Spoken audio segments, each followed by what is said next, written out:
All right, man. We're gonna do your side profile view. Again, on the left is your right side, on the right is your left side. I know that's a little bit confusing, but anyways, let's see what we're doing.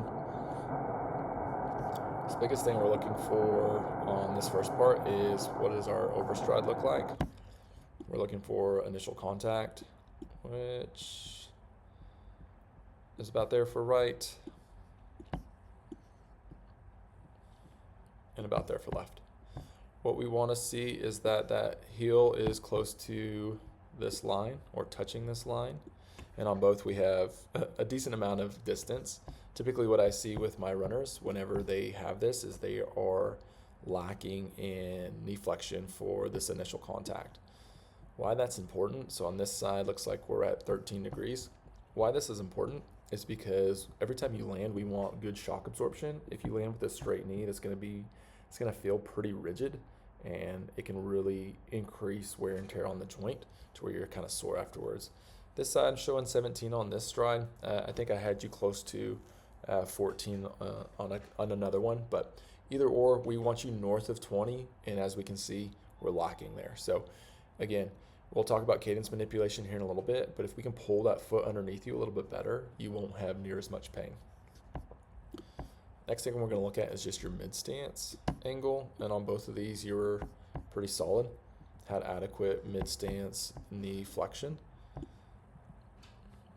On this we want you north of 35. Right there you're at 37. On this frame we're at 39. So both those are great.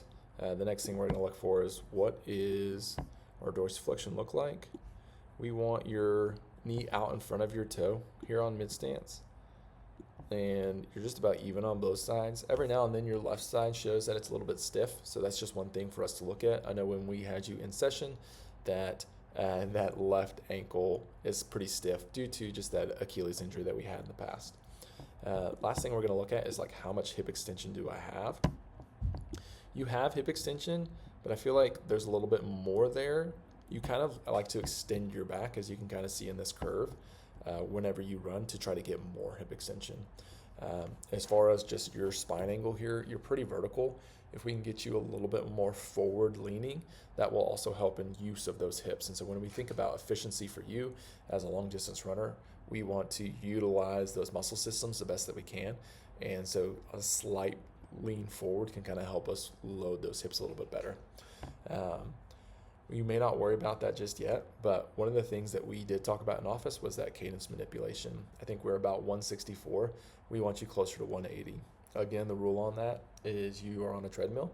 You're going to run 2 to 3 minutes listening to the metronome at a 180 cadence, and then you're going to turn it off and just run for 2 to 3 minutes. And you're going to cycle that on and off for about 3 times or about 15 minutes. You'll do that 3 different times in different days on the treadmill before taking it to the road. The reason is we want your speed to be the same. On our gait analysis, you were at 6.9, so just keep that 6.9 pace as far as your speed, and then we're going to increase that cadence to 180. I want you to give that a shot 3 separate times before taking it to the road, and then we'll go from there. Outside that, man, pretty clean. Really excited to work with you to get you a little bit more efficient.